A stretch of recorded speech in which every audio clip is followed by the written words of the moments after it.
అధ్యక్ష,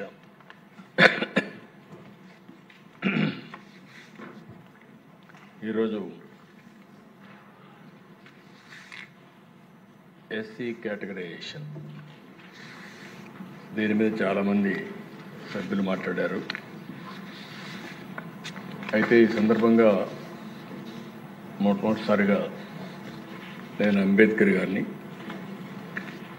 జగజ్జీవన్ రామ్ గారిని, మహాత్మా జ్యోతిబా పూలే గారిని, ఎన్టీఆర్ రామారావు గారిని ఒకసారి స్మరించుకుని ఈ కార్యక్రమాన్ని ఏ విధంగా చేయబోతున్నానని చెప్పబోతున్నాను.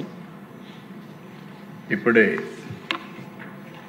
మిత్రులు పవన్ కళ్యాణ్ గారు కూడా, జనసేన అధినేత, చాలా స్పష్టంగా ఏ కారణాల వల్ల మేము ఈ కేటగరైజేషన్ చేస్తున్న విషయాలు కూడా వారు కూడా చెప్పారు. అదే మాదిరిగా ప్రధానమంత్రి నరేంద్ర మోడీ గారు కూడా సోషల్ జస్టిస్లో భాగంగా ఎస్సీలకు కూడా కేటగరైజేషన్ చేయాల్సిన అవసరం ఉందని నొక్కి చెప్పారు. అయితే ఆ దిశ ఈ సందర్భంగా మనం ఒకసారి ఆలోచిస్తే, సమాజంలో పేదరికానికి అనేక కారణాలు ఉన్నాయి. చరిత్రలో మనం చూసినప్పుడు కొంతమంది ఆర్థికంగా, రాజకీయంగా, సామాజికంగా వెనుకబడే పరిస్థితికి వచ్చారు. చరిత్ర ఒకసారి విశ్లేషించినప్పుడు ఈ మూడు కారణాలు కూడా ఆ కులాల్ని ఎక్కడికక్కడ ఆర్థికంగా వెనక్కి లాగేసే పరిస్థితి వస్తుంది. ఇప్పుడు మనం ఒకసారి ఆలోచించిన దిశ, స్వాతంత్రం వచ్చింది, 70 సంవత్సరాల పైన పూర్తి చేసుకున్నాం. నిన్న మళ్ళా చూస్తే 2047కి 100 సంవత్సరాలు పూర్తి చేసుకోబోతున్నాం.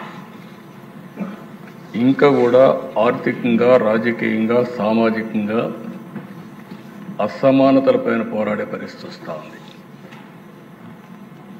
ఇక్కడికి వచ్చినప్పుడు దిశ ఈ కేసు చెప్పిన తర్వాత చరిత్ర కూడా ఒకసారి, చరిత్రలో నేను కూడా ఒక 40-50 ఏళ్ళు భాగస్వాములు అయ్యే పరిస్థితికి వచ్చాం.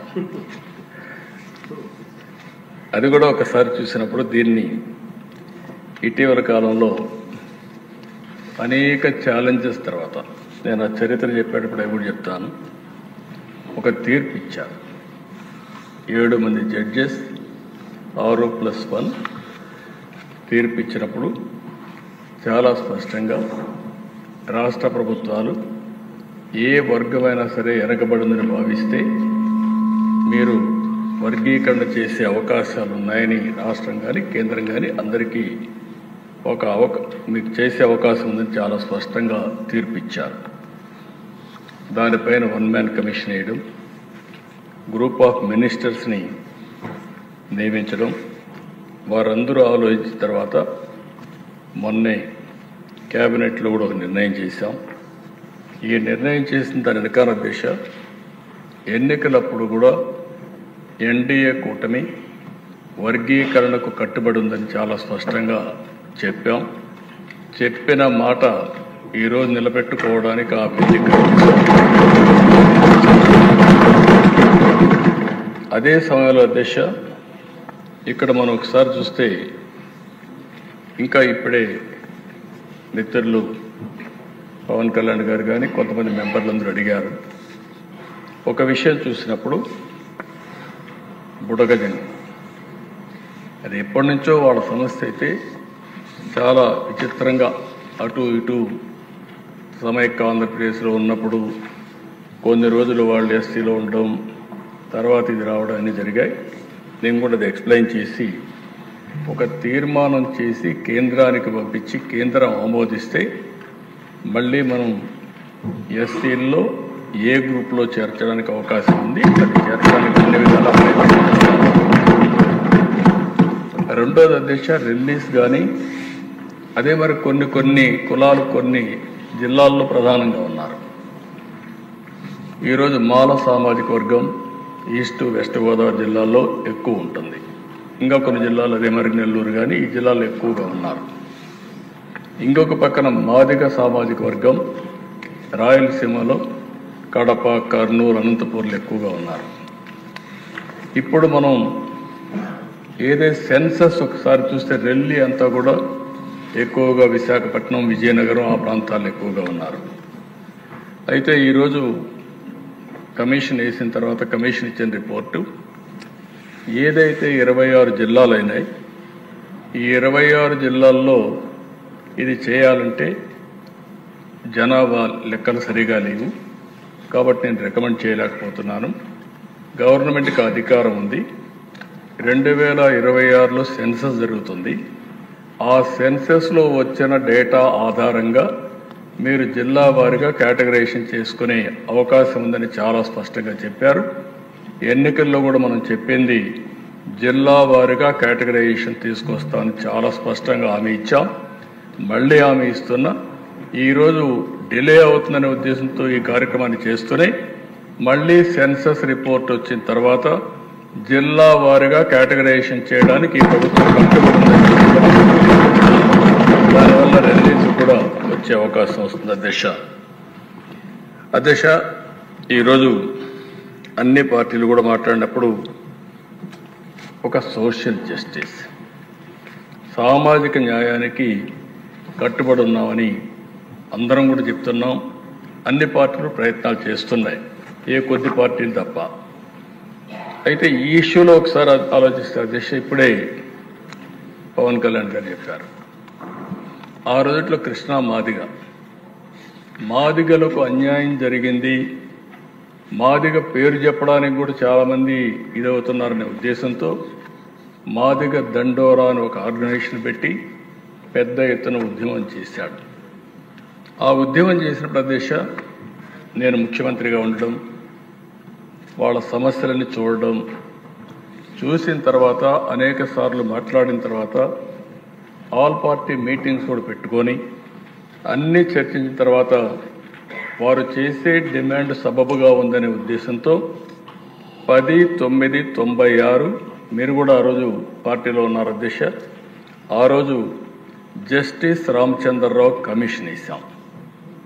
జస్టిస్ రామచంద్రరావు కమిషన్ వేస్తే వీరు రాష్ట్రం అంతా తిరిగి మొత్తం అధ్యయనం చేసి మాలా సామాజిక వర్గం, మాదిగ సామాజిక వర్గం, ఆది ఆంధ్ర, అదే మరిగా వీళ్ళందరి రెల్లి ఇవన్నీ కూడా చూసిన తర్వాత 4 కేటగరైజేషన్ కింద ABCD కేటగరైజేషన్కి ఆ రోజు మొగ్గు చూపించారు అధ్యక్ష. 28/5/97న వారు రిపోర్ట్ ఇచ్చారు. ఆ రిపోర్ట్ని బేస్ చేసుకుని మార్చి 98లో national commission for SC scheduled caste కమిషన్కి పంపించాం. అది కూడా వాడు కన్సల్ట్ ఇవ్వాల్సిన పని లేదు, ప్రభుత్వం కన్సల్టేషన్ చేయాల్సిన బాధ్యత ఉందని చెప్పి ఆ రోజైతే పంపించాం. అది అయిన తర్వాత జూన్ 1999లో ఆర్డినెన్స్ ఇష్యూ చేశాం. 2/5/2200లో ఆ రోజు యాక్ట్ కూడా తీసుకొచ్చాం. అది కూడా మీరు చూస్తే ఏదైతే rationalisation and reservation act 2000 Andhra Pradesh scheduled caste అని చెప్పి యాక్ట్ కూడా తీసుకొచ్చాం. అదే సమయంలో ఎప్పుడు కూడా ఈ దేశంలో కొన్ని ఛాలెంజెస్ వస్తూ ఉంటాయి. ఏదైతే యాక్ట్ వచ్చిన తర్వాత నవంబర్ 2000లో హైకోర్టులో ఛాలెంజ్ చేశారు. నవంబర్లో అయితే హైకోర్టు కూడా దీన్ని అప్హెల్డ్ చేస్తూ ఇది కరెక్ట్గా ఉందని చెప్పి జడ్జిమెంట్ ఇచ్చారు. అదే మరిగా నవంబర్ 2004లో మళ్ళీ సుప్రీంకోర్టుకు వెళ్ళారు.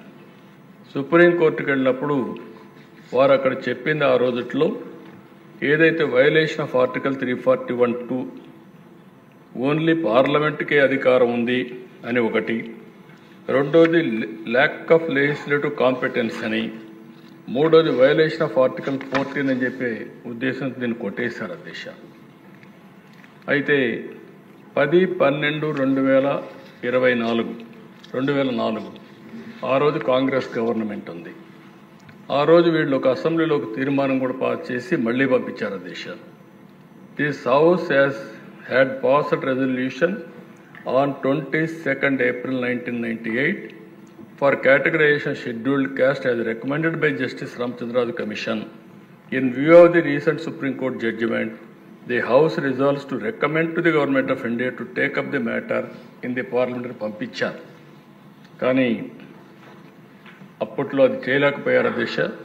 అయితే మే 2007 ఏదైతే జస్టిస్ ఉషా మెహ్రా కమిషన్కి రెఫర్ చేశారు, ఆ రోజు కూడా జస్టిస్ ఉషా మెహ్రా కమిషన్ 2008లో రిపోర్ట్ ఇస్తూ అన్యాయం జరిగిన మాట వాస్తవం కాబట్టి కేటగరైజేషన్ అవసరం అని చెప్తూ వారు కూడా 2000-2004 మధ్యలో ఈ కేటగరైజేషన్ వల్ల కొంత మంచి జరిగిందని కూడా సమర్థించే పరిస్థితికి వచ్చారు అధ్యక్ష.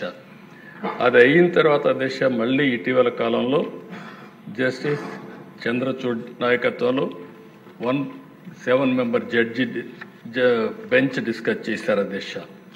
అది డిస్కస్ చేసి మొన్నే జడ్జిమెంట్ ఇచ్చే పరిస్థితికి వచ్చారు. అది వచ్చిన వెంటనే మళ్ళీ అన్ని రాష్ట్రాల్లో కదలికి వచ్చింది. మనం కూడా 15-11-2024 ఆర్ఆర్ మిశ్రా కమిషన్ వేసాం. ఆయన 27-11-2024లో ఛార్జ్ తీసుకున్నారు. 13 జిల్లాలు తిరిగారు. హెడ్ ఆఫ్ ది డిపార్ట్మెంట్స్తో మాట్లాడారు, సెక్రటరీస్తో మాట్లాడారు, ఎమ్మెల్యేస్తో మాట్లాడారు. అందరితో చర్చించిన తర్వాత కూలంకుషంగా ఒక రిపోర్ట్ ఇచ్చారు. ఆ రిపోర్టు 10/3/2025లో ఆయన రిపోర్ట్ ఇచ్చారు అధ్యక్ష. ఈ రిపోర్ట్లో అధ్యక్ష 59 కులాలు ఉన్నాయి. ఈ 59 కులాల్లో ఆయన అధ్యయనం చేసిన తర్వాత group 1 most backward Relli sub group 12 క్యాస్ట్లు, గ్రూప్ 2 మాదిగా సబ్ గ్రూప్ 18 క్యాస్ట్లు, గ్రూప్ 3 రిలేటివ్లీ అక్కడ గ్రూప్ 1 మోస్ట్ బ్యాక్వర్డ్ అన్నారు అధ్యక్ష, గ్రూప్ 2 బ్యాక్వర్డ్ అన్నారు అధ్యక్ష, గ్రూప్ 3 రిలేటివ్లీ లెస్ బ్యాక్వర్డ్ అని చెప్పి పేరు పెట్టి మాలా సబ్ గ్రూప్ 29 కమ్యూనిటీస్ని కలిపి రిపోర్ట్ ఇచ్చారు అధ్యక్ష. ఈ రిపోర్ట్ ప్రకారం అధ్యక్ష ఈరోజు మనం చూస్తే వారు ఇచ్చిన రిపోర్ట్లో గ్రూప్ ఏ మొత్తం చూసిన తర్వాత జనాభా బ్యాక్వర్డ్నెస్ మిగిలిన అన్ని చూసిన తర్వాత 1% రికమెండ్ చేశారు అధ్యక్ష. పాపులేషన్ చూస్తే 2.25, వారు రికమెండ్ చేసింది 1% రికమెండేషన్ చేశారు. గ్రూప్ 2 అధ్యక్ష 41.56% పాపులేషన్ 6.5% రికమెండ్ చేశారు. గ్రూప్ 3 53.98% పాపులేషన్ 7.5% రికమెండ్ చేశారు అధ్యక్ష. ఇవన్నీ కూడా అధ్యక్ష 2011 జనాభాను బేస్ చేసుకొని చేశారు. అయితే రోస్ట్రం కూడా అధ్యక్ష మీరు ఒకసారి ఆలోచించినప్పుడు ఇవన్నీ బ్యాలెన్స్ కావాలంటే ఫస్ట్ 100కి ఎవరైతే మాల సామాజిక వర్గం ఉన్నారో వాళ్ళకి 7.5 ఉంది కాబట్టి 8 ఇచ్చారు అధ్యక్ష. అదే మాదిగ సామాజిక వర్గం ఏదైతే ఉందో వాళ్ళకి 6.5 ఉంది కాబట్టి దాన్ని 6 చేశారు అధ్యక్ష. ఇంకొక పక్క 1% రెల్లీకి ఇచ్చారు అధ్యక్ష. 200 వచ్చినప్పుడు మాల సామాజిక వర్గానికి 7 చేసి, మాదిగ సామాజిక వర్గానికి 7 చేసి, 1 వచ్చి రెల్లీస్కి ఇచ్చారు అధ్యక్ష. అంటే మాల సామాజిక వర్గానికి ఇది ఒక క్లారిటీ ఉండాలి అధ్యక్ష అందరికీ. రోస్టర్ అన్నప్పుడు 6.5 అయితే ప్రాబ్లం వస్తుంది, 100కు 6.5 ఇవ్వలేము. లేకపోతే మాల సామాజిక వర్గం 7.5 అయితే 7.5 అన్నప్పుడు హాఫ్ ఇవ్వలేము. ఈ రెండు ఆలోచించి 200 పాయింట్లు తీసుకొని రోస్టర్ ఎస్టాబ్లిష్ చేశారు. ఫస్ట్ 100కు ముందు చేశారు, నెక్స్ట్ 100కు చేశారు. ఫస్ట్ 100లో బ్యాలెన్స్ కాదు కాబట్టి సెకండ్ 100లో అందరికీ బ్యాలెన్స్ పెట్టారు. మూడో దిశ ఇది బ్యాక్లాగ్ ఉంటే 1 year వరకు బ్యాక్లాగ్ పెట్టారు. ఆ బ్యాక్లాగ్ ప్రకారం ఇవ్వడానికి కూడా రికమెండేషన్ ఇచ్చారు. అంటే రిజర్వేషన్స్ ఏ విధంగా వస్తాయంటే ఫస్ట్ 100 పోస్టులు వచ్చినప్పుడు 8 పోస్టులు ఎస్సీ అంటే మాల సామాజిక వర్గానికి వస్తాయి, మాదిగ సామాజిక వర్గానికి 6% వస్తాయి, 1% రెల్లి సామాజిక వర్గానికి గ్రూప్ 1కు వస్తాయి. 3 కలిపితే 15% అవుతుంది. నెక్స్ట్ 100కు పోయినప్పుడు బ్యాలెన్స్ చేయడానికి మాల సామాజిక వర్గానికి 7, మాదిగ సామాజిక వర్గానికి 7, ఒకటి రెల్లి సామాజిక వర్గానికి 7 + 7 1 15 వస్తాయి. ఈ రెంటుల్లో చూసినప్పుడు 200 వచ్చినప్పుడు మళ్ళీ బ్యాలెన్స్లో 15 వచ్చి మాల సామాజిక వర్గానికి, 13 వచ్చి మాదిగ సామాజిక వర్గానికి, 2 వచ్చి ఏదైతే రెల్లి సామాజిక వర్గం ఉన్నారో వాళ్ళకు 1% వస్తుంది. పర్సంటేజ్ వైజ్ సమానంగా అంటే అక్కడికి వచ్చి 2 వస్తుంది. ఓవరాల్ బ్యాలెన్స్ అవుతుంది. ఇది వారు ఇచ్చిన రిపోర్టు. దీనివల్ల 200 ఫస్ట్ 100 పాయింట్లు వచ్చినప్పుడు మాల సామాజిక వర్గానికి ఎక్కువ వస్తాయి. రెండో 100 వచ్చినప్పుడు బ్యాలెన్స్ అవుతుంది. ఓవరాల్గా చూస్తే 6.5, 7.5, 1% బ్యాలెన్స్ అవుతుంది. ఇది వారు ఇచ్చిన రిపోర్ట్ అధ్యక్ష. ఈ రిపోర్ట్ని యాక్సెప్ట్ చేయాల్సిందిగా ప్రతి ఒక్కరిని కూడా రిక్వెస్ట్ చేస్తున్నా. అందరినీ కోరుతున్నా. అయితే అధ్యక్ష, ఇక్కడికి వచ్చినప్పుడు ఒక్క విషయం మీ అందరికీ చెప్పాల్సిన బాధ్యత నా పైన ఉంది అధ్యక్ష. దీనిపైన చాలా ఎక్సర్సైజ్ చేశాం. ఆ ఎక్సర్సైజ్లో కూడా వారు కూడా కొన్ని డీటెయిల్స్ ఇచ్చారు. ఆ డీటెయిల్స్ మనం చూస్తే ఏ వర్గం ఎట్లుంది, ఎట్లా ఆర్థికంగా ఉన్నాయి, ఉద్యోగపరంగా ఉదాహరణ గ్రూప్ 1లో అనలైజ్ చేశారు డేటా పెట్టుకొని. ఇందులో మాలలు, మాదిగలు, ఆది ఆంధ్ర, రెల్లి కులాలు ఎంతమందికి వచ్చాయో చెప్పారు. గ్రూప్ 2 చేశారు, గ్రూప్ 3 చేశారు, గ్రూప్ 4 చేశారు, జ్యుడిషియల్, టీటీడీ అన్నీ కూడా అధ్యయనం చేసి ఇవన్నీ కూడా ఒక సైంటిఫిక్గా చేసే పరిస్థితికి వచ్చారు. ఇంకో పక్క స్థానిక సంస్థల్లో కూడా ఎవ్వరికి అపోహలు లేకుండా ఇందులో కూడా అధ్యయనం చేశారు అధ్యక్ష. జిల్లా పరిషత్లు ఎట్టున్నాయి, ఎంపీటీసీలు ఎట్టున్నాయి, ఎంపీపీలు ఎట్టున్నాయి, ఇవన్నీ కూడా అధ్యయనం చేసి అందరి రిక్వెస్ట్లు తీసుకొని ఫైనల్గా దీన్ని ఫైనలైజ్ చేసే పరిస్థితికి వచ్చారు అధ్యక్ష. అధ్యక్ష, ఇది వచ్చినప్పుడు నేను ఇక్కడ ఒక్క విషయం మీ అందరికీ మీ దృష్టికి తేవాల్సిన అవసరం ఉంది. నేను ఎప్పుడు కూడా అధ్యక్ష ఒక విధంగా నెక్స్ట్ మంతే మనం ముగ్గురి మహనీయులు ఏప్రిల్లో జన్మదినం జరుపుకుంటున్నాం. అంబేద్కర్ గారిది, అదే మరిగా పోలే గారిది, జగజీవన్ రామ్ గారిది. మనం నిమిత్త మాత్రం అందుకని ఒక నెలలో ఈ ముగ్గురు మహనీయులు పుట్టినప్పుడు వారి యొక్క జన్మదినాన్ని కూడా మనం జరుపుకునే సందర్భంలో దేశ ఎగ్జాక్ట్గా నేను ముఖ్యమంత్రిగా ఉన్నప్పుడు ఒకటి కేటగరైజేషన్ దిశ ఈరోజు చరిత్రలో కొన్ని జరుగుతూ ఉంటాయి. ఎగ్జాక్ట్గా 30 సంవత్సరాల కంటే ముందు ప్రారంభించి అనేక అడుగుదొడుగులు లేకుంటే ఇబ్బందులు, సవాళ్లు ఎదుర్కొని మళ్ళీ సుప్రీంకోర్టు పరీక్షలో నెగ్గి సుప్రీంకోర్టు కొట్టేసి మళ్ళీ 7 మెంబర్ బెంచ్కి పోయి ఒకసారి సుప్రీంకోర్టులో కొట్టేసిన తర్వాత మళ్ళీ బిగ్గర్ బెంచ్ ఉంటే తప్ప ఇది జెన్యూన్ అంటే తప్ప మళ్ళీ యాక్సెప్ట్ చేసే పరిస్థితి రాదు.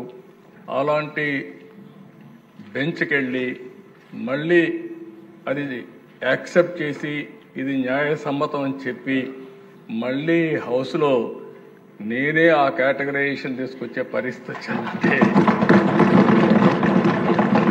ఒకసారి లాంగ్ జర్నీ కాకుండా సామాజిక న్యాయం కోసం ఏదైతే నేను ఆ రోజు ఆలోచించానో అది సబబని ఈ దేశంలో అత్యున్నత న్యాయస్థానం చెప్పడమే కాకుండా అత్యున్నత ప్రజా న్యాయస్థానం కూడా ఈరోజు నిర్ణయించే పరిస్థితి వచ్చింది. ఇది జీవితంలో ఒకసారి దిశ కొంతమందికి ఒక రేర్ ఆపర్చునిటీ ఓసారి అనిపిస్తుంది. ప్రజలు నాకు ఇచ్చిన అవకాశం నా పూర్వజన్మ సుకృతం. ఈరోజు ఈ పని చేయగలిగాను. అయితే అధ్యక్ష, కొంతమంది కొన్ని విధాలుగా ఆలోచిస్తూ ఉంటాం.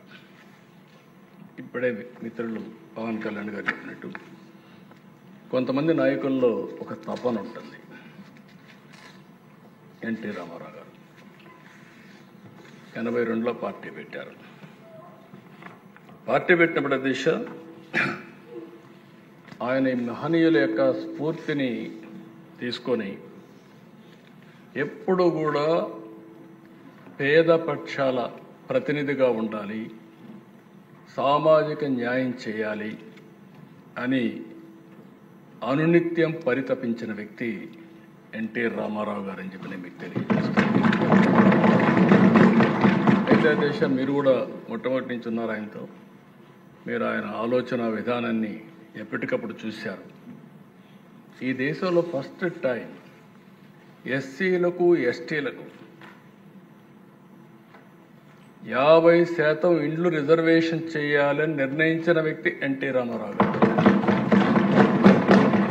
ఏదో పూరిల్లో ఉంటే అంత మునుపటి దేశ ఇల్లు అనేది ఒక 500 రూపాయలు ఇచ్చేవాడు. ఆ 500 రూపాయలు గుడిసేసేవాడు. ఆ గుడిసేస్తే ఎండొస్తే వర్షాలు వస్తే ఇంక మనకు తెలిసింది. అలాంటిది కాదు. ఈ పేదవాళ్ళు ఉండవలసిన స్థలం పర్మనెంట్ హౌస్ అని దేశంలో మొట్టమొదటిసారిగా శాశ్వత గృహ నిర్మాణాలు నిర్మించిన వ్యక్తి ఎన్టీ రామారావు. ఇంకో పక్కన దిశ ఆయన ఆలోచించిన విధానం మనం ఆ రోజు చూస్తే పేద పిల్లలు చదువుకోవడానికి చాలా అవస్థపడుతున్నారు, అందులో ఎస్సీ ఎస్టీ పిల్లలు ఇంకా ఎక్కువ అవస్థపడుతున్నారని ఫస్ట్ టైం ఈ దేశంలో సోషల్ వెల్ఫేర్ రెసిడెన్షియల్ స్కూల్స్ పెట్టిన ఏకైక వ్యక్తిని చదువుతారని. ఈరోజు 190 స్కూల్స్ ఉన్నాయి. ఈ 190 స్కూల్స్ అధ్యక్ష కార్పొరేటివ్ స్కూల్స్ అన్నీ టౌన్స్లో ఉంటాయి, 1 ఎకరా 2 ఎకరాల్లో ఉంటారండి. అలాంటిది 10 ఏకర్స్ ల్యాండ్, 10 ఎకరాలు 20 ఎకరాలు ల్యాండ్స్ ఇచ్చి బ్రహ్మాండమైన బిల్డింగ్లు కట్టి బెస్ట్ విద్యా వ్యవస్థకు శ్రీకారం చుట్టిన వ్యక్తి నందమూరి తారక రామారావు. అక్కడి నుంచి దిశ అనేక కార్యక్రమాలు చేసుకుంటూ వచ్చాం. నేను ముఖ్యమంత్రి అయిన తర్వాత దిశ ఒకసారి చూస్తే ఎస్సీల పట్ల వివక్షత అప్పుడు ఆశ్చర్యం వేస్తుంది. ఇప్పుడు కూడా ఇవి ఉండే మెంబర్స్ చాలామంది అర్థం చేసుకోవాల్సిన అవసరం ఉంది. తెలంగాణలో అయితే బాంచేల్ని కాళ్ళు మొక్కతాం. ఇది ఎంత ఆశ్చర్యం వేస్తుందంటే వాళ్ళకి అది తప్ప ఇంకొకటి తెలిసేది కాదు. దాన్ని మార్చడానికి నాకు చాలా సమయం పట్టింది. ఆ రోజుట్లో మీరు చూస్తే దశ ఒక చట్టం తీసుకొచ్చాం. దీనికంటే ముందు నేను జస్టిస్ పున్నయ్య గారు, ఆ రోజు షెడ్యూల్ కులాల కోసం పనిచేసిన వ్యక్తి జస్టిస్ పున్నయ్య గారు. ఒక నాలెడ్జ్లో కానీ కమిట్మెంట్లో కానీ ఒక దీక్షతో పనిచేశాడు. ఆ రోజు నేను ఆలోచిస్తే దీక్ష ఎలాంటిదంటే ఈరోజు మీరు చూస్తే గ్రామాల్లో బోరు దగ్గర కానీ బావి దగ్గర కానీ ఎస్సీలు నీళ్లు తీసుకోవడానికి వీలు లేదు, అగ్రవర్ణాలతో సమానంగా. ఊర్లో చెప్పులు వేసుకొని తిరగడానికి వీలు లేదు, చెప్పులు తీసేసి ఊరు తర్వాత చెప్పులు వేసుకునే పరిస్థితి. ఇంకొక పక్కన దిశ ఒక టీ బంక్ దగ్గరికి పోతే 2 గ్లాసులు పెట్టి ఆ 2 గ్లాసుల్లో ఒక గ్లాస్ అతను 2 గ్లాసులు పెట్టరు, ఒకటే గ్లాసు పెడతారు, పక్కన ఎక్కడ పెడతారు. అతనే వచ్చి ఆ గ్లాసులో టీ పోయించుకొని తాగి కడిగి మళ్ళీ ఆ గ్లాస్ పెట్టేసిపోవాలి. అంటే అన్టచబుల్ అంటే ఎంత పరాకాష్ట మీరు గుర్తుపెట్టుకోవాలి. దేవాలయాలకు ఎంట్రన్స్ లేని పరిస్థితి. అంటే ఇలాంటివి చూసిన తర్వాత దిశ నేను ఈ జీవో తీసుకొచ్చాను. జస్టిస్ పున్నయ్య కమిషన్ ఇస్తాం. 42 రికమెండేషన్లు ఇచ్చాడు. 27 జీవోలు కానీ మెమోలు కానీ ఇష్యూ చేశాను. ఒక మాటలో చెప్పాలంటే కుల వివక్షత పైన యుద్ధం చేసిన ప్రభుత్వం తెలుగుదేశం ప్రభుత్వం అని యుద్ధమే చేశాం. అదర్వైజ్ ఆ మనుషుల్లో కరుడు గట్టకపోయిన అహంభావంతో ఏ మాత్రం కూడా వెళ్ళలేని పరిస్థితి. ఇక్కడ మీరు చూస్తే దేశ ఈ జీవో చూస్తే మీకు అర్థమవుతుంది. ఇది జీవో ఎంఎస్ నెంబర్ 105 డేటెడ్ 31/10/2011. ఇందులో చూసిన ప్రదేశాలు This team will interact with all sections of the people in the villages, including SCs, STs, and convince and persuade the upper caste people against the evil of untouchability in various forms and in whatever manner it is being practiced, and also against atrocities against SCs and STs with special reference to the villages concerned. The team lead the SCs and STs into the village temple, provide access to the public water sources, and get the separate glass for SCs system removed from the tea and coffee shops. The team should also tackle any other village level social evils or superstitions like Jogin, Basani system, Banamati, Potiraju, bonded labor, manual scavenger. అంటే మీరు ఇవన్నీ చూస్తే దశ ఎంత భయంకరంగా అంటే మనిషిని మనిషిగా ట్రీట్ చేయలేని పరిస్థితి, మనిషిని యాక్సెప్ట్ చేయలేని పరిస్థితి. అక్కడి నుంచి దశ నేను ఒకటే డిసైడ్ చేసుకున్నాను, ఈ రాష్ట్రంలో ఎట్టి పరిస్థితుల్లో ఇవి ఉండడానికి వీలు లేదని జస్టిస్ పొన్నయ్య గారు ఇచ్చిన రికమెండేషన్ అన్ని తీసుకున్న తర్వాత 27 మెమోల్ని జీవోలు ఇష్యూ చేశాం. ఆ ఫస్ట్ జీవో మీరు చూస్తే GOMS నెంబర్ 92 ఆయన ఇచ్చిన report as it is accept చేయడం. రెండో రిపోర్ట్ గిరిజన ప్రాంతంలో గిరిజన భూములని కొట్టేసేవాళ్ళు, వేరే వాళ్ళపై ఆక్యుపై చేసుకొని అవన్నీ కూడా ITDAకి అధికారాలు ఇచ్చి గిరిజన భూములు వేరే వాళ్ళు తీసుకోవడానికి వీలు లేదు, ఈ భూములు గిరిజనులకే ఉండాలని చట్టాన్ని తీసుకొచ్చిన ప్రభుత్వం అమలు చేశాం, సిన్సియర్గా అమలు చేశాం. ఎస్సీలు అదే మరి ఇంకొక పక్కన 694 జీవోల దిశ ఎస్సీలు మరి ఎస్టీ సమస్యలు పరిష్కరించేదానికి జిల్లా, డివిజన్, మండల స్థాయిలో పరిష్కార సెల్స్ ఏర్పాటు చేశాం.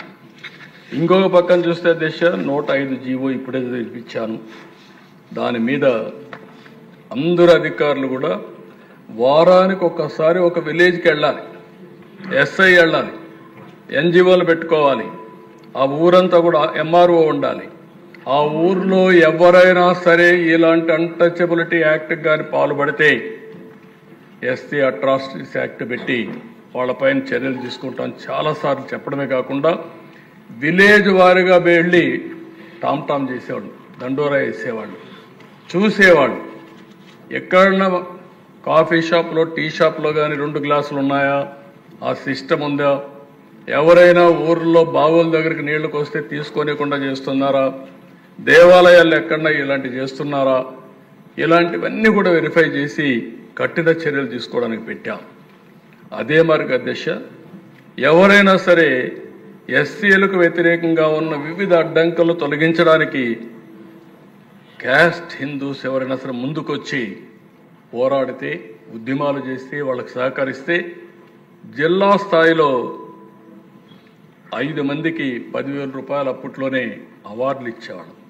రాష్ట్ర స్థాయిలో ఉత్తమ సంస్థలకు 25,000 అవార్డులు ఇచ్చాం. అంటే వీళ్ళ ప్రోత్సహించాం, కలుపుకో రావడానికి ప్రోత్సహించాం. ఇంకొక పక్కన కొన్ని ప్రాంతాల్లో, కొన్ని గ్రామాల్లో అహంభావంతో ఇష్టానుసారంగా మీరు ఎన్నైనా చెప్పండి, కరుడుగట్టిన విధానాలతో ఎట్టి పరిస్థితుల్లో మేము ఇక్కడ ఆచరించామంటే ఆ ప్లేసులన్నీ కూడా వల్నరబుల్ ప్లేసెస్గా, హాట్ స్పాట్స్గా డిక్లేర్ చేశాం. డిక్లేర్ చేసి ఎప్పటికప్పుడు అధికార యంత్రాంగం అక్కడికి వెళ్ళడం, రిపీటెడ్గా వెళ్ళడం, ఎవరైనా దీన్ని వైలేట్ చేస్తే వాళ్ళపైన చర్యలు తీసుకోవడం మొదలుపెట్టాం. అదే మరిగా దిశ ఎక్కడైనా సరే ఒక అత్యాచారం SCలపైన జరిగితే జిల్లా అధికార యంత్రాంగం, కలెక్టర్, SP డైరెక్ట్గా వితిన్ 24 అవర్స్లో ఆ విలేజ్కి వెళ్ళాలి, వాళ్ళని పనిష్ చేయాలి. అలాంటి వ్యవస్థ తీసుకొచ్చాం. అయితే ప్రజల్లో అపోహలు కలిగించడానికి కాదు, వాళ్ళలో మార్పు తేవడానికి. దీనిపైన పీస్ కమిటీలు వేసాం. పీస్ కమిటీలు వేసి ఏ ఊరికి ఆ ఊరు కూర్చోబెట్టి ఇది మంచిది కాదు, ఇది కరెక్ట్ కాదు, మానవత్వంతో ముందుకు పోవాలని చెప్పి వాళ్ళకి చెప్పాం. రెండోది, ఒక్కోసారి SCల్లో డబ్బులు ఉండవు, చాలా ఇబ్బందులు ఉంటాయి, కోర్టు వాళ్ళు డబ్బులు ఉండవు అనే ఉద్దేశంతో ఫస్ట్ టైం ఎస్సీ అట్రాసిటీస్ పైన స్పెషల్ కోర్టులు పెట్టాం. అదే సమయంలో బెస్ట్ అడ్వకేట్స్ని పెట్టి వాళ్ళ కేసులన్నీ వాదించడానికి సహకరించాం. దీనికంతా గవర్నమెంటే డబ్బులు పెట్టుకున్నాం. ప్రతి నెల రిపోర్ట్లు తెప్పించేవాళ్ళం. ఇంకొక పక్క విజిలెన్స్ కమిటీ డిస్ట్రిక్ట్లో మీరు చూస్తే DVMC district vigilance monitoring committee ఒకటేసి ఇవన్నీ కూడా రివ్యూ చేశాం. మండల్ లెవెల్ కమిటీలు వేసాం. మండల్ లెవెల్ కమిటీలో ఎంపీడీఓ, ఎంపీపీ, ఎంఆర్ఓ వీళ్ళందరినీ పెట్టి ఎస్ఐలు పెట్టి మొత్తం మానిటర్ చేసే పరిస్థితికి వచ్చాం. ఈ విధంగా ఆలోచించిన మొత్తం ఒక 27 జీవోలు ఇష్యూ చేశాం. ఇంకో పక్కన మీరు చూస్తే ఇక్కడికి వచ్చినప్పుడు సోషల్ ఈక్వాలిటీ కింద ఎక్కడికక్కడ క్యాంపులు పెట్టి అవేర్నెస్ తీసుకొచ్చాం. రాష్ట్ర స్థాయిలో ఒక నోడా ఆఫీసర్ని పెట్టి అతన్ని అన్ని జిల్లాలు తిప్పి ఇవన్నీ చేశాం. ఇంకొక పక్కన మీరు ఒకసారి చూస్తే రిలీఫ్, ఈరోజు ఎస్సీ అట్రాసిటీస్ పైన ఇచ్చే రిలీఫ్ ఆ రోజు జస్టిస్ పొన్నయ్య గారి కమిషన్ ఆధారంగా ఇచ్చిన డబ్బులు తప్ప, తర్వాత గవర్నమెంట్లో అటు పెంచాం తప్ప ఇవన్నీ ఇచ్చాం. అప్పట్లోనే 30,000 రూపాయలు, ఏదైనా ఇల్లు కొట్టేస్తే ఇల్లు కట్టేయాలి, ఎంప్లాయ్మెంట్ ఇవ్వాలి, ఉపాధి చూపించాలి, మళ్ళీ అదనంగా 30,000 రూపాయలు వాళ్ళకి ఆర్థిక సహాయం చేయమని చెప్పిన ప్రభుత్వం ఆ రోజు తెలుగుదేశం ప్రభుత్వం అని చెప్పి కూడా నేను మీకు తెలియజేస్తున్నాను. బరియల్ గ్రౌండ్స్ పోనీయకుండా చేసేవాళ్ళు. బరియల్ గ్రౌండ్కు రోడ్డు మీద ఉంటే ఇది మా పొలం కాబట్టి మేము పోనీయమంటే అవన్నీ కూడా ఎవిక్ట్ చేపించి చేసామని చెప్పి కూడా నేను మీకు తెలియజేస్తున్నా. ఇలాంటివన్నీ కూడా గ్రాంట్ కానీ ఎంప్లాయ్మెంట్ కానీ ఇవన్నీ ఇచ్చాం. ఇవన్నీ ఇచ్చి ఇంకో పక్కన ఎవ్రీ మంత్ 30వ తారీఖున ప్రతి గ్రామంలో రాష్ట్రంలో పౌర హక్కుల దినోత్సవాన్ని జరిపాం. అంటే సివిల్ రైట్స్ డే, ప్రతి ఒక్కరికి హక్కులు ఉన్నాయని చెప్పి ఇవన్నీ పెట్టి చేయించాం. కడాన మీరు చెప్పినట్టు గిరిజన భూముల్ని గిరిజనేతరులు ఎవరు తీసుకోవడానికి లేదని చెప్పేటాం. ఎలాంటి ఇబ్బందులు లేని భూములన్నీ వాళ్ళకి ఇమ్మని చెప్పి పోడో కల్టివేషన్ ఏదైతే ఉందో ఈరోజు గిరిజన భూములు హక్కులు కల్పించింది ఎన్టీ రామారావు గారు అయితే అప్పటి నుంచి మళ్ళీ ప్రత్యేక చట్టంలో కొన్ని జీవోలు ఇష్యూ చేసి అమలు చేశాం. ఇవన్నీ కూడా మీరు ఆలోచిస్తే దగ్గర 27 జీవోలు ఇష్యూ చేశాం. ఈరోజు ఒకసారి నేను చూస్తే నాకే ఆశ్చర్యం అనిపిస్తుంది, నేనే ఇచ్చానా అనిపిస్తామని. ఇప్పుడు అంటే చరిత్ర ఎట్లుంటుంటే ఓసారి రిమైండ్ చేసుకుంటే తప్ప మనకు అర్థం కాని పరిస్థితి. నాకెంతో ఆనందం. ఆ రోజు నేను చేసిన పని ఈరోజు కూడా ఒక సోషల్ జస్టిస్కి కానీ అంటరాని తన నిర్మూలనకు కానీ బ్రహ్మాండంగా పనిచేసిందంటే చాలా గర్వంగా ఆనందంగా ఉన్నా. నేను చేసింది రైటు, భగవంతుడు నాకు అవకాశం ఇచ్చాడు, ఆ అవకాశాన్ని సమాజం కోసం ఉపయోగించామని ఆనందం, తృప్తి ఉందని చెప్పి కూడా నేను మీకు తెలియజేసుకుంటున్నాను. ఓసారి కొన్ని అవకాశాలు వస్తూ ఉంటాయి. కొంతమంది సద్వినియోగం చేసుకుంటూ కొంతమంది చేసుకోలేరు. నేను ఎప్పుడూ ఒకటే అంటాను, ఈరోజు మీరు చూసే first time Balayogi east Godavari జిల్లాలో పుట్టిన వ్యక్తి. ఆయన టాలెంట్ చూసాం. మీరు కూడా ఉన్నారు. ఎన్డీఏ ప్రభుత్వంలో స్పీకర్గా పెట్టుకోమని ఆనాటి ప్రభుత్వంలో వాజ్పేయి గారు రిక్వెస్ట్ చేస్తే 2 ప్రభుత్వాలకు కూడా సయోధ్య ఉండాలి, కనీసం మీరు మంత్రులు తీసుకోకపోతే పోయారు, ఒక స్పీకర్ని తీసుకోమని తెల్లవారితో నిర్ణయం చేసి ఆయనకు ఇన్ఫార్మ్ చేశాం. మొట్టమొదటిసారిగా లోకసభ స్పీకర్గా ఒక దళితుడిని చేసిన పార్టీ తెలుగుదేశం పార్టీ. బ్రహ్మాండంగా రాణించాడు. గోదావరి ట్రైన్లో వచ్చి నా దగ్గరకు వచ్చినాక ఫ్లైట్ ఎక్కిపోతానంటే నువ్వు వెళ్ళమని చెప్పిన తర్వాత ఢిల్లీలో ఫ్లైట్లో ఉన్నాడు.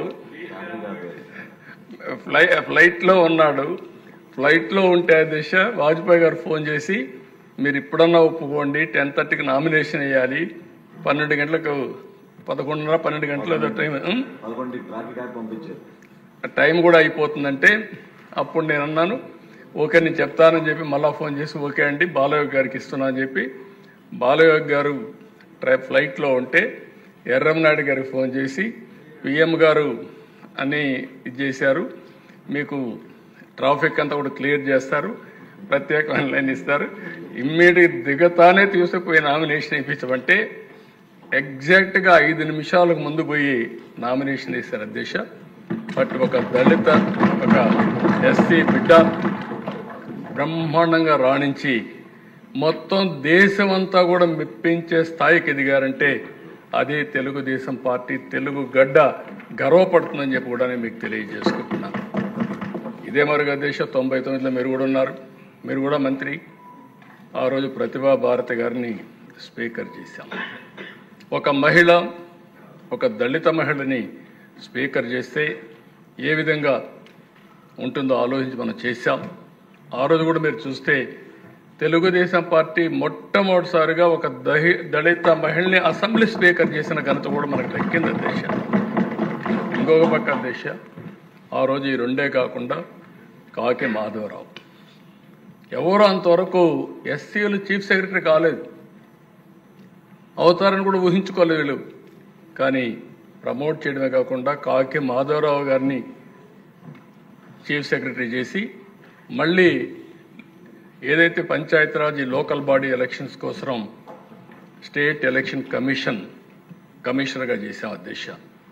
ఇంకో పక్క అధ్యక్ష అదృష్టం ఒకసారి ఎన్టీ రామారావు గారు నేషనల్ ఫ్రంట్ చైర్మన్గా ఉన్నప్పుడు అంబేద్కర్ గారికి భారతరత్న వచ్చింది. ఆయన కృషి మనం ఎప్పుడు మర్చిపోలేమని చెప్పి.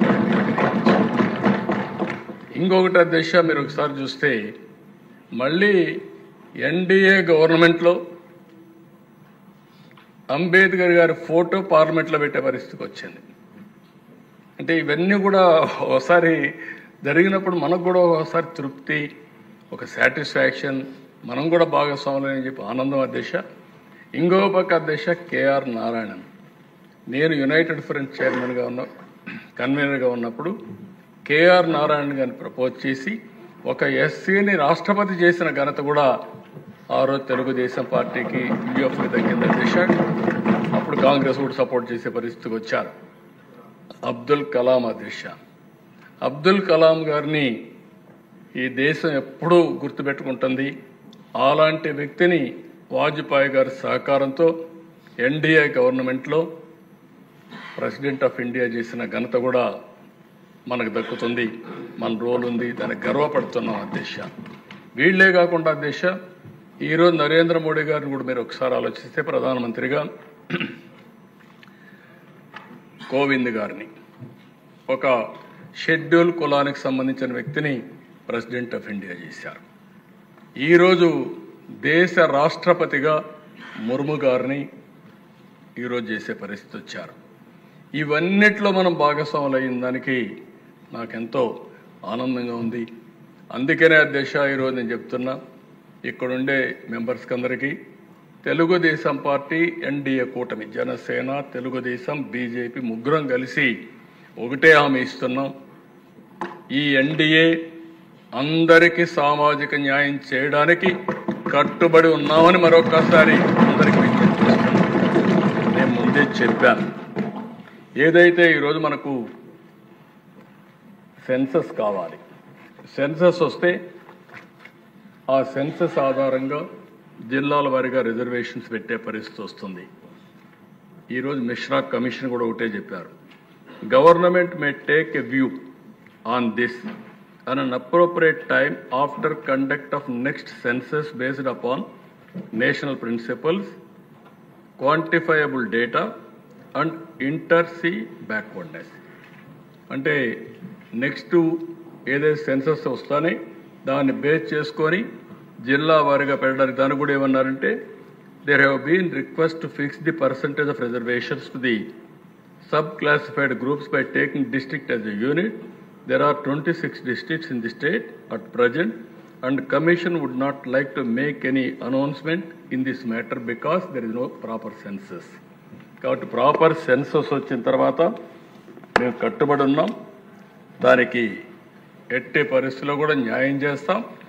ఈ ప్రభుత్వం సామాజిక న్యాయం జరగాలని, అందరికీ న్యాయం చేయాలనే ఉద్దేశంతోనే ఈ ప్రభుత్వం ముందుకు పోతున్నామని చెప్పి కూడా నేను మీకు తెలియజేస్తున్నాను. ఇప్పుడే స్వామి గారు కొన్ని విషయాలు చెప్పారు, నేను అవన్నీ పోవడం లేదు. గడచిన ప్రభుత్వం 5 ఏళ్లలో ఒక్క పైసా ఖర్చు పెట్టకపోతే ఈ ప్రభుత్వానికి ఆర్థిక ఇబ్బందులున్న ఎస్సీల కోసం 804 కోట్ల అవుట్లేతో 340 కోట్ల రూపాయలు సబ్సిడీతో గవర్నమెంట్ గ్రాంట్తో ఎకనామిక్ సపోర్ట్ స్కీమ్స్ తీసుకొచ్చాం. సబ్ ప్లాన్ పూర్తిగా రద్దయ్యే పరిస్థితి వచ్చింది. 14-19 సబ్ ప్లాన్ పర్ఫెక్ట్గా అమలు చేశాం. ఇందులో కూడా దిశ మీరు ఒకసారి చూస్తే అప్పట్లోనే ఎస్సీ సామాజిక వర్గానికి, మాల సామాజిక వర్గానికి, మాదిగ సామాజిక వర్గానికి జనాభా దామాషా ప్రకారం ఆర్థిక వనరులు కూడా అప్పుడే కేటాయించాం. ఈరోజు మళ్ళీ ఈ కార్యక్రమం వల్ల 22,000 మంది బెనిఫిట్ అయ్యే పరిస్థితి వచ్చారు. నేషనల్ ఏదైతే ఫైనాన్స్ డెవలప్మెంట్ కార్పొరేషన్ ఉందో అది కూడా ఒక్క పైసా తీసుకురాకుండా మన ఎస్సీ ఫైనాన్స్ కార్పొరేషన్ కూడా క్లోజ్ చేసే పరిస్థితి వచ్చారు. ఈరోజు 5 వీళ్ళు బకాయిలు పెట్టి వెళ్ళిపోయారు. ఆ డబ్బులు కట్టకపోతే డబ్బులు ఇవ్వమంటే 5 సంవత్సరాల్లో పాత బకాయిలు చెల్లిస్తామని అగ్రిమెంట్ ఇచ్చి ఎంఓ ఇచ్చి ఒక ఎంఓ వాళ్ళ డబ్బులు కూడా కట్టి మళ్ళీ డబ్బులు రెగ్యులరైజ్ చేశాం. దీనివల్ల చాలా వరకు మళ్ళీ ఎస్సీలకు న్యాయం జరిగే పరిస్థితి వస్తుంది. కొంతమంది రిక్వెస్ట్ చేశారు, ఇప్పుడే మాల సామాజిక వర్గానికి చెందినవారు కానీ, మాదిగ సామాజిక వర్గానికి చెందినవారు కానీ ఆర్థికంగా కూడా పైకి తీసుకొచ్చే కార్యక్రమాలు ఇమ్మని చెప్పి కోరారు. ఈ ప్రభుత్వం కట్టుబడి ఉంది. ఓసారి వాళ్ళ కుల వృత్తుల వల్ల కొన్ని పనులు ఇచ్చే అవకాశం ఉంటుంది.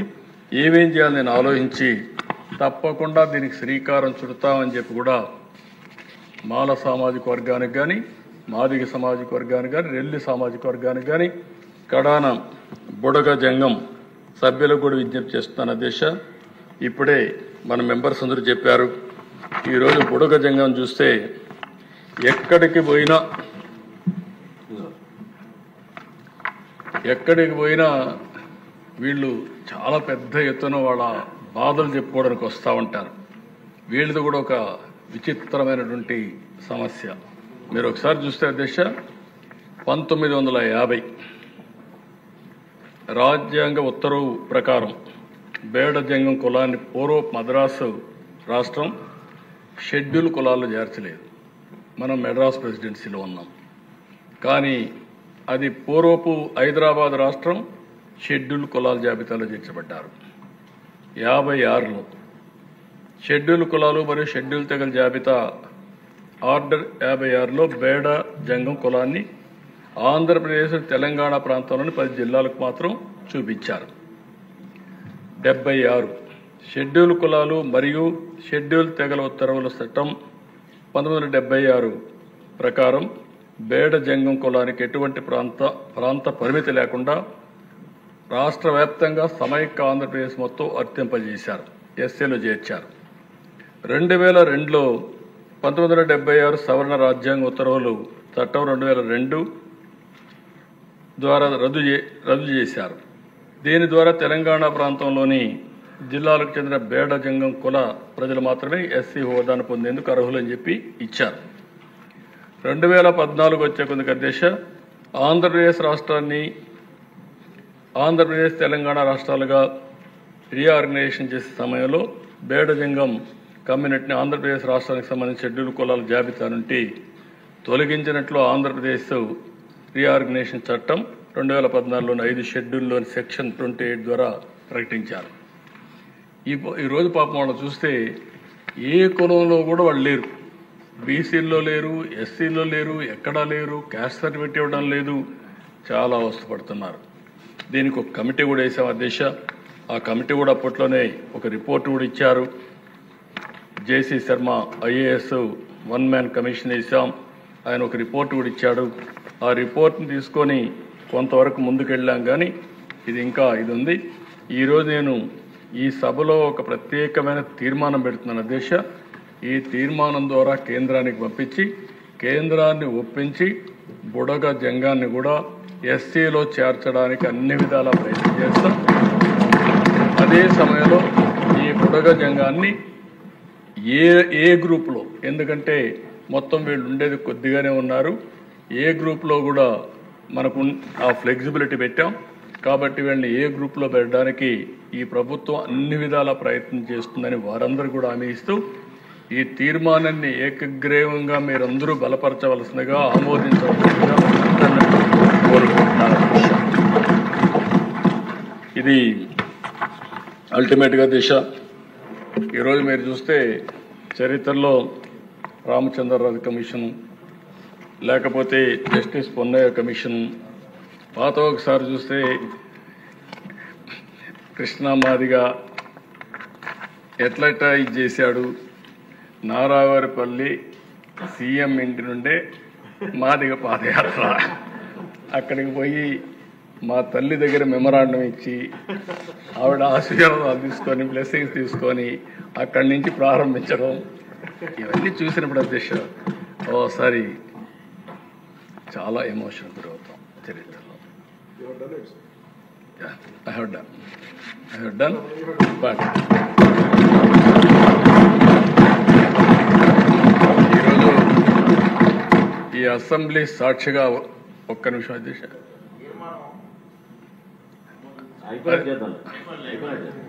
ఈరోజు అధ్యక్ష ఓసారి కొన్ని అవకాశాలు వస్తూ ఉంటాయి. నాది కూడా ఒక సుదీర్ఘమైన రాజకీయ చరిత్ర ముందుకు పోతున్నాం.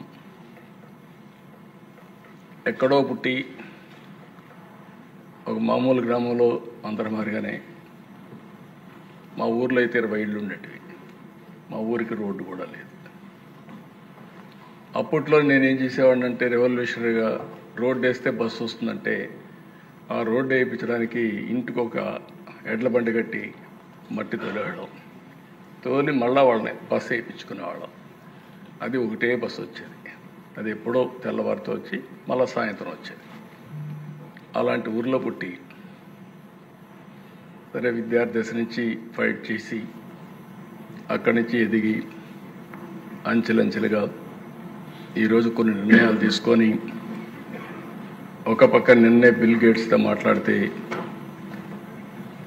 ఒక వండర్ఫుల్ ఎక్స్పీరియన్స్. 30 సంవత్సరాల కంటే ముందు ఏం జరిగిందో ఆయన చెప్పినప్పుడు గుర్తు చేసినప్పుడు ఒక సాటిస్ఫాక్షన్. ఇక్కడికి వచ్చినప్పుడు ఒక సామాజిక న్యాయానికి వెనుకబడిన వర్గాల కోసం కానీ, షెడ్యూల్ కులాల కోసం కానీ, షెడ్యూల్ తెగల కోసం కానీ, మైనారిటీ వర్గాల కోసం ఎక్కడ పేదవాళ్ళు ఉంటే అక్కడ మనం ఉండాలనే ఉద్దేశంతో ఈ జర్నీ అంతా ప్రారంభించాం. సామాజిక న్యాయం చేశాం.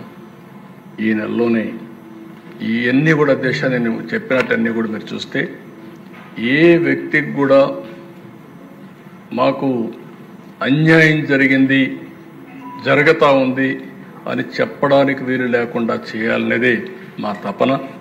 నా తపనకు సహకరించినటువంటి పవన్ కళ్యాణ్ గారికి, బీజేపీకి కూడా మనస్ఫూర్తిగా ధన్యవాదాలు తెలియజేస్తున్నాను. ఒకప్పుడు P3 పెట్టాం.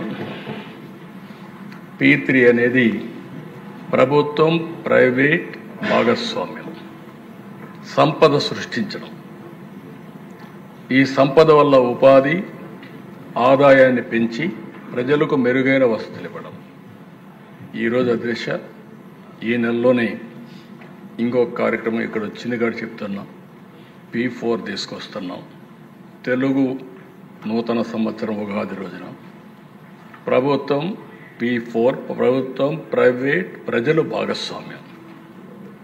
సమాజంలో మనకు 1,70,00,000 కుటుంబాలు ఉన్నాయి. నేను ఒక పిలిపించాను. హై నెట్వర్త్ ఇండివిజువల్స్, బాగా డబ్బులుండే టాప్ 10% ఫ్యామిలీస్, బాటమ్ 20% ఫ్యామిలీస్ని అడాప్ట్ చేసుకోమని, మెంటర్ చేయమని. వాళ్లకు సమాజం ఈ శక్తి ఇచ్చింది. ఈరోజు వాళ్ళు కూడా ఎక్కడి నుంచో రాలేదు. ఇప్పుడు నేను ఈ స్థాయికి వచ్చానంటే అంచెలంచెలుగా ఎవరిచ్చారు అధ్యక్ష నాకు ఈ అవకాశం? ఈ రాష్ట్రంలో ఉండే ప్రజలు ఇచ్చారు, సమాజం ఇచ్చింది. ఆ సమాజం ఇచ్చిన అవకాశాన్ని మళ్ళీ సమాజం కోసం హెచ్చించడం నా బాధ్యతగా ఆలోచించి అనునిత్యం నేను పనిచేస్తున్నాను అధ్యక్ష. అందుకే ఈ సందర్భంగా ఒక పిలిపించాను నేను. ఎవరైతే సమాజం వల్ల పైకొచ్చిన వ్యక్తులు, మనతో సమానంగా పుట్టిన వ్యక్తులు మన ఊర్లో ఇంకా పేదరికంలో ఉన్నారు.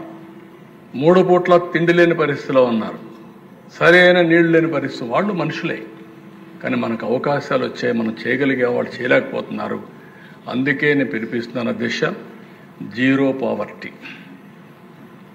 ఈ జీరో పావర్టీలో కూడా దిశ పేదరికం ఎవరికి ఉందా దిశ? ఈరోజు సమాజంలో మీరు ఒకసారి చూస్తే ఇదంతా కూడా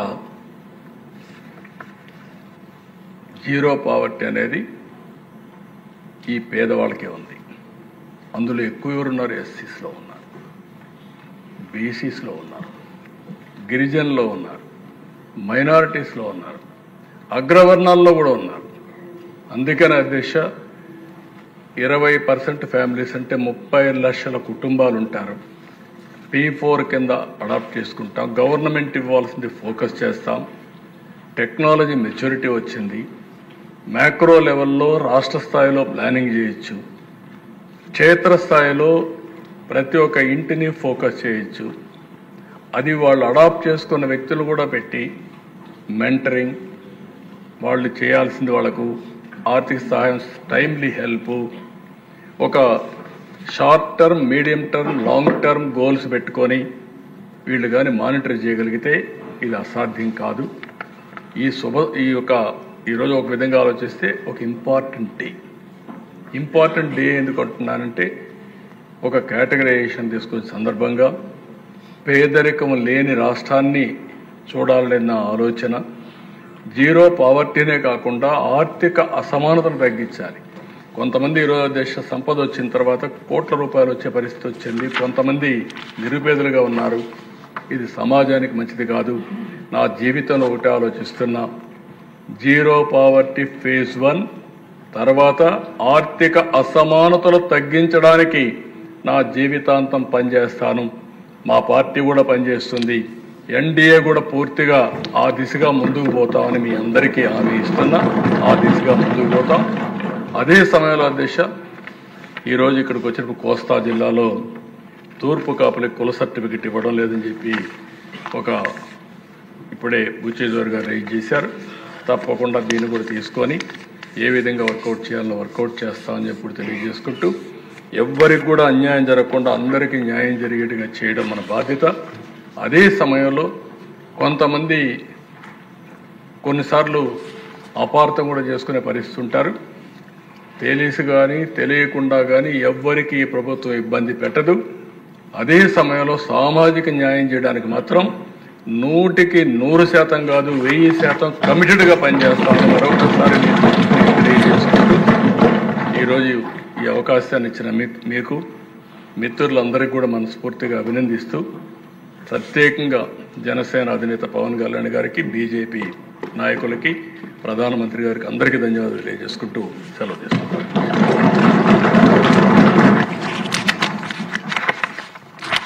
తర్వాత